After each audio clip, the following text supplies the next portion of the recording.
আল্লাহ নবী কবরের কাছে গিয়ে আমার নবী পাক এইভাবে শিশুবেলায় কাঁদতে লেগেছে, আব্বু জান করে ডাকতে লেগেছে। আমি আপনার সন্তান মুহাম্মদ এসেছি, একবার আমাকে ডাকে বাবা মুহাম্মদ বলে একবার ডাকেন, একবার ডাকেন, একবার ডাকে। এইভাবে নবী আবার বারবার কবরের কাছে ডাকে, আর এইভাবে মা সান্ত্বনা দেয়, সঙ্গিয়ায় মা সান্ত্বনা দেয়। আল্লাহ নবী ভাবে কবরের উপরে গিয়ে পড়ে কাঁদতে লাগে, আব্বা গো একবার ডাকো না মুহাম্মদ বলে একবার ডাকো, একবার ডাকো। মা যখন কোলে তুলে নিয়ে বলে, বাবা যে জায়গায় গেছে ওখান থেকে কখনো কেউ সাড়া দেয়নি। আল্লাহ নবী বলেছে, মা অবশ্যই একদিন আমার আব্বার জবান থেকে মুহাম্মদ রাসূল বলাবে। আম্মা হযরত আমিনা বলেন, আমার বাচ্চা যখন আবার আমার কাছে ফিরে আসলো, এমন করে আমার কাছে বারবার মুহাম্মদ বলতে লাগলো। আম্মা জান প্রত্যেকটা বাচ্চা তার আব্বু জানের কোলে ওঠে, তার আব্বারা বাচ্চাদেরকে নিয়ে আদর করে, বাচ্চারা বাপের কাছে আদর করে। আম্মা জান আমার আব্বা কোনোদিন আমার কাছে কেন এলো না, আমাকে কেন কোলে নিল না, আমাকে কেন মুহাম্মদ বলে ডাকলো না? তরুণেরা, নবী পাকের প্রেমিকেরা, আল্লাহ নবী শিশুবেলার জিন্দেগিটা কেমন ছিল দেখে, ছোটবেলা থেকে নবী আমার কোন কষ্ট করেছেন দেখে। এ যুবকেরা, তরুণেরা, বাপেরা, মায়ের গর্ভে নবী যখন 6 মাস বয়সে আব্বা জান দুনিয়াতে চলে গিয়েছিলেন, দুনিয়া আসার কিছুদিন পরে দুধুমা হালিমা গায়ে চলে গেলে, আবার সেখান থেকে মায়ের কাছে যখন আসলে আল্লাহ নবী মাকে বলতে লাগে, আম্মা আমার আব্বা জান কোথায়, আব্বা জান কোথায়, আমাকে আমার আব্বা জানের কাছে নিয়ে চলে। এ যুবকেরা, তরুণেরা, মা বারবার বলতে লেগেছে, বাবা মুহাম্মদ তোমার আব্বা এমন একটা জায়গায় গেছে সেখান থেকে কখনো ফিরে আসবে না। এইভাবে বারবার বারবার যখন বলে, একদিন নবী আমার জানতে চাইলে আজকে দিনে আমাকে আমার আব্বা জানের কাছে নিয়ে যেতে হবে। এই জন্য আল্লাহ নবীর আম্মা জান এমন করে দেবে না, তিনার শ্বশুরের কাছে ইজাজতটা নিয়ে আমার নবী পাকের দাদু জানের কাছে ইজাজতটা নিয়ে ওখান থেকে রওনা দিয়েছে। এ যুবকেরা, মরুভূমি বাড়ি এলাকায় এইভাবে আস্তে আস্তে বাচ্চাকে সাথে করে নিয়ে, সাথে একটা মহিলা ছিল মাইমা, সাথে করে নিয়ে গিয়ে এমন করে হযরত আব্দুল্লাহ হুজুরের কবরের কাছে গিয়ে দাঁড়িয়ে যায়। বাচ্চা মুহাম্মদকে আম্মা আমিনা লক্ষ্য করে বলে, বাবা মুহাম্মদ এখানেই তোমার আব্বা রয়েছে, যিনি এমন একটা জায়গায় চলে গেছে আর কখনো ফিরে আসবে না। এ যুবকেরা, আল্লাহ নবী কবরের কাছে গিয়ে আমার নবী পাক এইভাবে শিশুবেলায় কাঁদতে লেগেছে, আব্বু জান করে ডাকতে লেগেছে। আমি আপনার সন্তান মুহাম্মদ এসেছি, একবার আমাকে ডাকে বাবা মুহাম্মদ বলে একবার ডাকেন, একবার ডাকেন, একবার ডাকে। এইভাবে নবী আবার বারবার কবরের কাছে ডাকে, আর এইভাবে মা সান্ত্বনা দেয়, সঙ্গিয়ায় মা সান্ত্বনা দেয়। আল্লাহ নবী ভাবে কবরের উপরে গিয়ে পড়ে কাঁদতে লাগে, আব্বা গো একবার ডাকো না মুহাম্মদ বলে একবার ডাকো, একবার ডাকো। মা যখন কোলে তুলে নিয়ে বলে, বাবা যে জায়গায় গেছে ওখান থেকে কখনো কেউ সাড়া দেয়নি।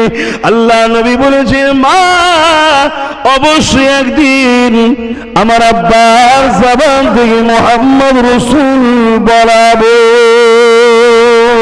এ যুবকেরা, তারিখে হাদিস প্রমাণ করে দিয়ে যায়, আমার নবী 40 বছর বয়সে নবুয়তের ঘোষণা দিবার পরে তিনি তিনার আব্বা জান আম্মা জানের কবরের কাছে গিয়ে আবার তিনাদেরকে উঠিয়ে লা ইলাহা ইল্লাল্লাহ মুহাম্মাদুর রাসূলুল্লাহ এই কালেমা পড়িয়েছিলেন। এ যুবক যুবকেরা আহলে সুন্নাত ওয়াল জামাতের উলামারা আমরা যখন দোয়া করি দেখবেন আমার নবী পাকের বাবা মায়ের রূহ পাকে সওয়াবটা পৌঁছে দিই। এ যুবকেরা, তরুণীরা, প্রেমিকেরা, আমি যে কথা বলতেছিলাম ওখান থেকে আমার নবী পাক যখন আম্মা জান কোলে করে নিয়ে চলে আসতে লেগেছে, কিছু দূর যাবার পরে বিশাল ঝড় তুফান উঠে যায়, ওতে বিমার হয়ে যায় আম্মা জান। এই অবস্থাতে আম্মা জান জমিনের উপরে লুটিয়ে পড়ে, আল্লাহ পাকের মর্জি ডাকে বোঝে বলে আম্মা জান আমেনা। এইভাবে মরুভূমির জমিনে বাবারা ছেলে মুহাম্মদকে রেখে দিয়ে আল্লাহ ডাকে সারা দিয়ে চলে যায়। এই অবস্থায় আমার রাসূলুল্লাহ আম্মা জানের গালে চুমা দেয়, বুকে জড়িয়ে ধরে মাথা ঘুরে বসে বসে কাঁদে আর বলে মা আব্বা তো কোনোদিন ডাকলো না, যদিও আপনি ডাকতেন। কিছুদিন পরে আবার আমি চলে গেলাম প্রথম আলিমার কাছে, আবার আপনার কাছে এলাম, আবার আপনি চলে যাচ্ছেন মা, সারাদিন মা, সারাদিন মা। এ যুবকেরা, তরুণেরা, ভেবে দেখো, ভেবে দেখো, দোনো জাহানের সুলতান যার জন্য আল্লাহ দুনিয়া তৈরি করেছে সেই নবী পাকের উপরে কেমন আজমাইশ হচ্ছে, তোমার আমার অবস্থাটা কি হবে? তথাপি আল্লাহ তোমাকে আমাকে মারে না, কষ্ট দেয় না। কেন জানো?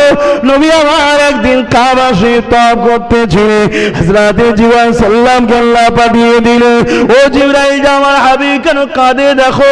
কাবা তওয়াফ করতে করতে নবী আমার কাঁদছিলেন, হযরতে জিবরাইল চলে আসলেন, জিজ্ঞাসা করলেন ইয়া রাসূলুল্লাহ হাবিবাল্লাহ আপনি কেন কাঁদে? ইনশাআল্লাহ নবী বলেছে জিবরাইল আমি কাবা তওয়াফ করতে করতে মনে পড়ে যায় অন্য অন্য নবীর উম্মত উম্মতিরা সেই নবীর কথা শুনে না বলে আল্লাহ পাক তাদের উপর আযাব দিয়ে গজব দিয়ে ধ্বংস করে দিয়েছে। হযরত জিবরাইল আদ জাতির উম্মতরা ধ্বংস হয়েছে, সামুদ জাতির উম্মতরা ধ্বংস হয়েছে। আমার উম্মত উম্মতিদের মধ্যে থেকে আমি নবীর কথা অনেকে শুনবে না, আল্লাহ পাক তাদের উপরে নারাজ হয়েছে, আযাব গজব দিয়ে ধ্বংস করে দেয়, তারা বরবাদ হয়ে যাবে, ধ্বংস হয়ে যাবে, তারা জাহান্নামী হয়ে যাবে। এই জন্য আমি চিন্তিত হয়ে কাঁদতে লেগেছি। আল্লাহ পাক ওই সমাজ দিয়ে বলেছিল আমার হাবিব আমি কথা দিয়ে দিলাম যতদিন দুনিয়া জমিনে একজন ইমানদার আমাকে ডাকবে, একজন ইমানদার আপনাকে ভালোবাসবে, ততদিন পর্যন্ত তার খাতিরে দুনিয়া জমিনে আযাব গজব দিয়ে ধ্বংস করব না। এই যুবক শুনে রেখে দাও, আজ আল্লাহ আমাদের উপর আযাব গজব দেয় না, এটা নবী পাকের দুয়ার ওসিলা আশিক রাসূলদের ওসিলাতে হতে লেগেছে। তাই বলে দিয়ে যায় আল্লাহ নবীকে ভালোবাসে, নবী আমার পুরো জিন্দেগিটা কষ্ট করেছে, ওখান থেকে নবী পাক হযরত আম্মা জান আমিনা হুজুর ছেড়ে বিদায় নিলে হযরত উম্মে আইমান নবী পাককে ঘরে নিয়ে আসলে আল্লাহ নবী এইভাবে আস্তে আস্তে আস্তে আস্তে বাপ মা ছাড়া নবী আমার বড় হতে লাগলে। নবী আমার যখনই কাঁদতে ওই কান্নার কথা নবী পাককে সাহাবারা বড় হলে জিজ্ঞাসা করেছিলেন, সাহাবা হুজুর দিগকে নবী পাক বলেছিলেন আমি যখনই কেঁদেছি ওই কান্নাটা ছিল আমার উম্মত উম্মতিদের জন্য চিন্তা। আল্লাহ নবী একদিন মদিনা নববী শরীফে বসে আছেন, হযরত নবী পাকের চাচা যান হযরত আব্বাস রাদিয়াল্লাহু তাআলা জিজ্ঞাসা করেছিলেন ইয়া রাসূলুল্লাহ হাবিবাল্লাহ শিশুবেলায় আপনি একদিন কাঁদতেছিলেন, হুজুর আপনি তো সবই জানেন, এই শিশুবেলার খবরগুলো আপনি জানেন, হুজুর আমরা কি জানতে পারি ওই কান্নাটা কেন ছিল?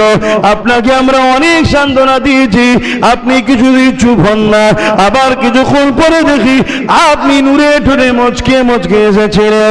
আল্লাহ নবী বলেছে আমার চাচা যান হযরত আব্বাস শোনো, আমি যখন শিশুবেলাতে দুলনাতে দুলতে থাকতাম সকালে 70,000 ফেরেশতা আসতো, সন্ধ্যা পর্যন্ত আমাকে দুলা দিত, সন্ধ্যায় তারা চলে যেত, ডিউটি শেষ হয়ে যেত, সন্ধ্যায় নতুন 70,000 ফেরেশতা আসতো, রাত সকাল পর্যন্ত আমাকে দুলা দিত। এই যুবকরা ভেবে দেখো যে নবী পাককে দুলা দিবার জন্য আল্লাহ পাক তার 70,000 করে ফেরেশতা নিযুক্ত করে রেখেছে, লেগেছিল যে ফারিস্তা একদিন চান্স পেয়েছে অন্যদিন আর চান্স পায়নি কেন সমস্ত ফারিস্তার ইচ্ছা ছিল আল্লাহ নবী খিদমত করতে লাগবে এই যুবকেরা আল্লাহ নবী বলেছিলেন চাচা যান এই ফারিস্তাদের মধ্যে আলোচনা হতেছিল আমার উম্মত উম্মতিদের মধ্যে থেকে একদল উম্মত আমার কথা না মেনে আল্লাহ দিনের বিখিলাফ করে তারা অন্যায় পাপাচার কাজ করবে আল্লাহ তাদের উপরে নারাজ হয়ে যে আযাব গজব দেবে বলেছিল আমি নবী যখনই কথা শুনলাম আমি নবী তখন কাঁদতে লাগলাম ও রাব্বি আল্লাহ বা ওদেরকে মাফ করে দিন ক্ষমা করে দিন আযাব গজব দিয়ে বরবাদ করে দেবেন না এইভাবে কাঁদতে লেগেছিলাম আর আপনারা আমাকে সান্ত্বনা দিতে লেগেছিলেন আমি কিন্তু চুপ হতে লাগি না যখন ফারিস্তা মাধ্যমে আল্লাহ আমাকে জানিয়েছিলেন আমার খাতিরে যত গুনাহ করুক না কেন তওবা যদি করে নেয় আমি আল্লাহ তাদেরকে মাফ করে দেব তখন আমি রাসূলুল্লাহ এই খবরটা পেয়ে এসেছিলাম আরো জোরে বলুন সুবহান দুরূদ শরীফ আল্লাহুম্মা সাল্লি আলা गुलाम है रसूल के गुलाम है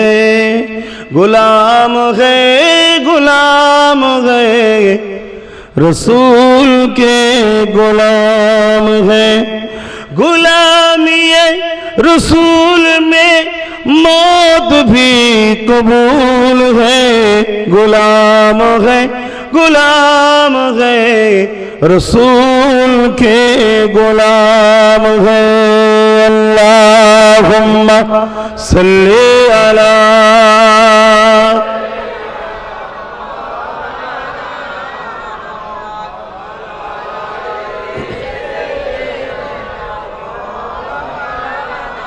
কেননা নবী আমার যে সময় এসেছিল এই পৃথিবীর জমিনে এত অশান্তি এত আগুন জ্বলে উঠেছিল যে অশান্তি যে আগুনটা আল্লাহ নবী বড় কষ্ট করে বন্ধ করেছিলেন আল্লাহ নবীর জীবনে এমনও দিন গেছে মাসকে মাস আল্লাহ নবীর ঘরের উনুনে চুলোতে আগুন জ্বলতো না গো আমার নবী পাকের জিন্দেগিতে এমনও দিন গেছে পেটে পাথর কিনে কাটিয়েছে আল্লাহ নবীর জীবনে এমনও দিন গেছে খাজুর গাছের গুড়িকে পিটিয়ে পিটিয়ে নরম করে বালিশ বানিয়ে দিয়ে ঘুমিয়েছে এই যুবকের এত কষ্ট করা নবী আমার যে ইসলামটা রেখে গেল ওই ইসলামকে নিয়ে খেলা করলে হবে না ওই ইসলামের ক্ষতি করলে হবে না মানতে যদি সব না পারি আল্লাহ পাক ক্ষমা করে দেবে যদি আল্লাহর কাছে কাঁদাকাটি করি বেশক তুমি ক্ষমা পেয়ে যাবে কিন্তু ইসলামের কোনো কাজের ক্ষতি করে দিলে মাপ নাই আসো ফিরে আসো আমার নবী পাকের মাওলুদ শরীফে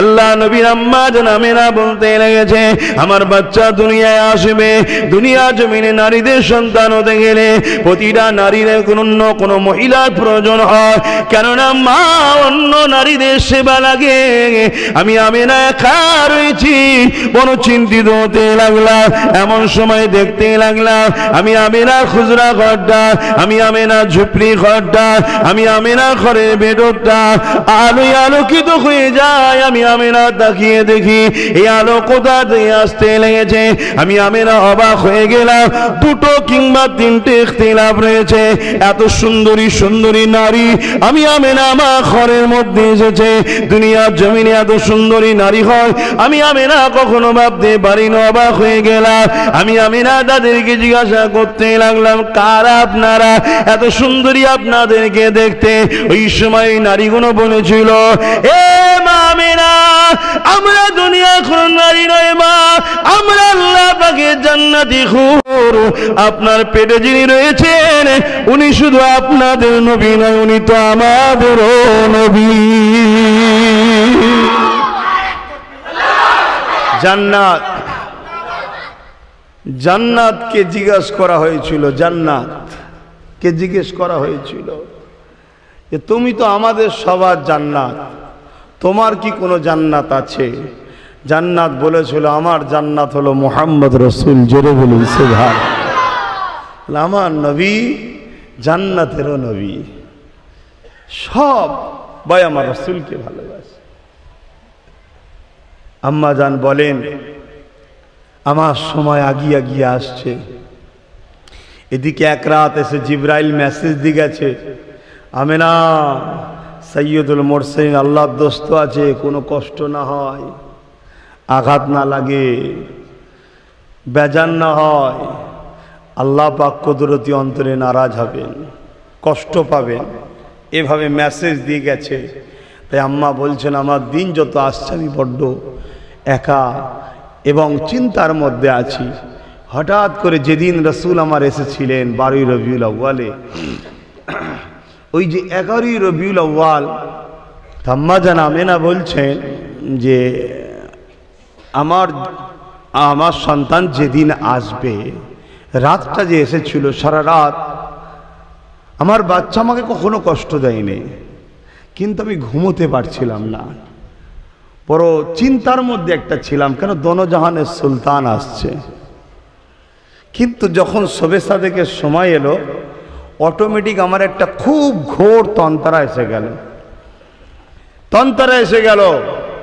তন্ত্রা এসে যাবার পরে আমার যখনই চোখটা লেগে গেল, কিছুক্ষণ পরে আমার শরীরের মধ্যে ঝাঁকুনিতে উঠলো। চোখ খুলে দেখলাম আমার ঘর আলোয় আলোকিত হয়ে গেছে। শুধু আলো নয়, মাগরিব থেকে মাশরিক, খাসায়েসুল কুবরা কিতাব খুলো দেখুন, মাগরিব থেকে মাশরিক পুরো আলোয় আলোকিত হয়ে গেছে, জোরে বলুন সুবহানাল্লাহ। এবং শাম দেশের প্রাসাদ পর্যন্ত আলোয় আলোকিত হয়ে গেছে, আমি আমেনা তা দেখতে পাচ্ছিলাম, জোরে বলুন সুবহানাল্লাহ। এই আলো কোথা থেকে আসছে? আমি আমেনা তাকিয়ে দেখি যিনি আসার ছিলেন তিনি আমার পাশে শোয়ানো রয়েছেন, জোরে বলুন সুবহানাল্লাহ। এবং আমি আমেনা আশ্চর্য হয়ে গেলাম, এখানে আমিও আশ্চর্য। আম্মা জান একা আশ্চর্য হয়নি, আমিও আশ্চর্য। আল্লাহু আলাম কি ঘটেছে আল্লাহ জানে। তা আম্মা জান আমেনা বলছেন অন্য বাচ্চা যখন দুনিয়ায় আসে, মায়ের নাভির সঙ্গে নাভি জুড়ে থাকে না, জানেন তো নাকি? কাটতে হয়, রক্ত বাহির হয়, বুঝতে পারছেন তো নাকি? কিন্তু আমি অবাক হয়ে গেলাম, আমার বাচ্চা এসেছে, আমি কোনো নাপাকও হইনি, রক্ত বাহির হয়নি, জোরে বলুন সুবহানাল্লাহ। তা আল্লাহ আলাম ওই তন্ত্রাটা কেন আল্লাহ দিয়েছিলেন, কিভাবে কি হয়েছে। তবে এতটুকু আমি বলতে পারি, আমরা যেভাবে আমার রসুল সেভাবে নয়, এতটুকু ঈমান রাখতে পারি। কথা বুঝে আসছে না? নাই আসেন, আমার নবী পাক দুনিয়ায় এসেছিলেন, আম্মা জান আমেনার লৌকিক কথাগুলো বলতে লেগেছে। এমন সময় এলাকা মানুষেরা সবাই মহিলারা আসতে লেগেছে, আব্দুল্লাহ ঘরে বেটা হয়েছে, আহারে আব্দুল্লাহ ঘরে সন্তান হয়েছে, আমেনা পুত্র সন্তান হয়েছে। এই সময়তে গাইবে একটা আওয়াজ হয়ে যায়, এখন কেউ যাবে না, আগে আমার ফেরেশতারা দেখবে, তারপরে সবাই যাবে। আসসালামু আলাইকুম। আমরা দেখছি আদা হুজুরদের নিত্য নতুন ওয়াজ আর গজল পেতে আমাদের চ্যানেলটি সাবস্ক্রাইব করুন, ঘন্টি বেল আইকন দাবিয়ে আমাদের পাশে থাকুন।